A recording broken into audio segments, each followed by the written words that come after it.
Karachi inter board के नाज़िम इम्तहानात अजीम सिद्दीकी ही हमारे साथ मौजूद थे, उनसे ज़रा पूछ लेते हैं। शुक्रिया अजीम साहब, आपने वक्त दिया। ख़ासे आपने भी तहफ़्फ़ुज़ात का इजहार किया, कुछ कंट्रोवर्सी आपके भी गिर्द घूम रही है।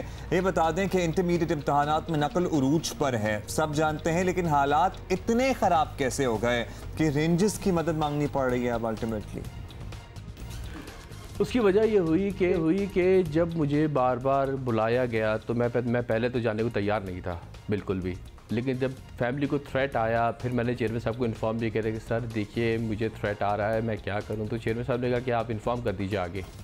फिर मैंने उनको ख़त भी लिख के दिया कि सर आप इसको कवरिंग लेटर बना के सेंड कर दीजिए। तो खैर चेयरमैन साहब हमारे बहुत शरीफ आदमी हैं, उन्होंने वो लेटर जो है अपने पास रख लिया। शायद उनके जहन में आज भेजना, अगर उनके जहन में होता वो ज़रूर भेज देते। तो ज़रा इंसान फिर मदद किससे मांगे। अच्छा, पुलिस की जहाँ तक बात है, मैंने पुलिस के पास एक FIR भी दर्ज कराई, लेकिन उसका भी कोई फ़ायदा नहीं। FIR की कॉपी भी मेरे पास रखी हुई है।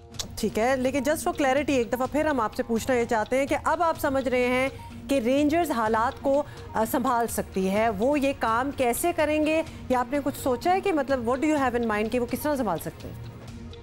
देखिए, रेंजर्स अगर आ जाती है मेरी हेल्पिंग में तो फिर मैं सेंटर्स पे विज़िट करने जा सकता हूँ, और अगर रेंजर्स नहीं आती तो मैं किस तरह अकेले सेंटर्स पे चला जाऊँ, क्योंकि मुझे सेंटर पे अकेले जाना ज़रूरी है। अगर मैं किसी को साथ रखूँगा तो ऐसा ना हो कि सेंटर पे वो पहले इन्फॉर्मेशन दे दे और वहाँ मामला जो हो रहा हो वो रुक जाए। जैसे पहला माजी में होता रहा है कि भाई कंट्रोलर आ रहा है तो आप नकल रोक दें। अगर रेंजर्स साथ होगी तो इंशाल्लाह एक सिक्योरिटी का एहसास होगा कि एटलीस्ट मेरे जाने से इंशाल्लाह ताला मैं जो केसेस होंगे वो मैं फ़ौरन इमीडिएटली उनको लेके फ़ौरन उनको मींस में फ़ौरन रेफ़र कर दूँ। अच्छा, ये बता दीजिए अजीम साहब कि आपसे मंसूब एक ऑडियो क्लिप भी सामने आया है जो खासी वायरल भी हुई है, जिसमें नकल की प्लानिंग की जा रही है, वो सारा क्या मामला है? भाई ये मामला सीधा सीधा ये है कि जब कोई मुझे आके धमकाएगा कि ये करो ये करो ये करो और कोई मेरी मदद के लिए नहीं आएगा तो मैं क्या करूँगा। लाजमन अगर कोई मुझे थ्रेट दे के बिठाएगा तो ज़ाहिर है मैं तो उसकी ज़बान बोलूँगा ना, मैं और क्या करूँ। लेकिन हाँ, अल्लाह का शुक्र है कि जैसे ही मुझे उनके तमाम के तमाम अज़ाइम मालूम होते गए, लेकिन मैं कोई ट्रांसफ़र पोस्टिंग उनके मुताबिक नहीं की, और ना ही मैंने कोई रॉन्ग सेंटर लगने दिया, और ना ही मैंने जो कोई ऐसा एग्जामिनेशन सेंटर बनाया। अल्लाह, जितने भी मैंने एग्जाम सेंटर्स बनाए हैं उनमें से कोई भी बदनामे ज़माना एग्जामिनेशन सेंटर नहीं है जो वो चाहते थे बनवाऊँ।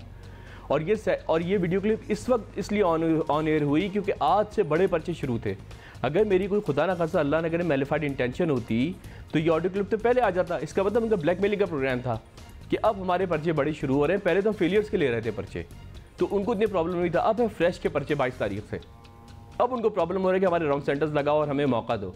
इसीलिए मैंने ऊपर चेकिंग शुरू कराई, और जैसे ही मैंने स्क्रिप्ट रूम में चेकिंग शुरू कराई कि कोई आने जाने, यहाँ तक कि अगर मैं भी जाऊँगा तो फिर मेरी भी चेकिंग होगी। उसके बाद इन लोगों जो बेकार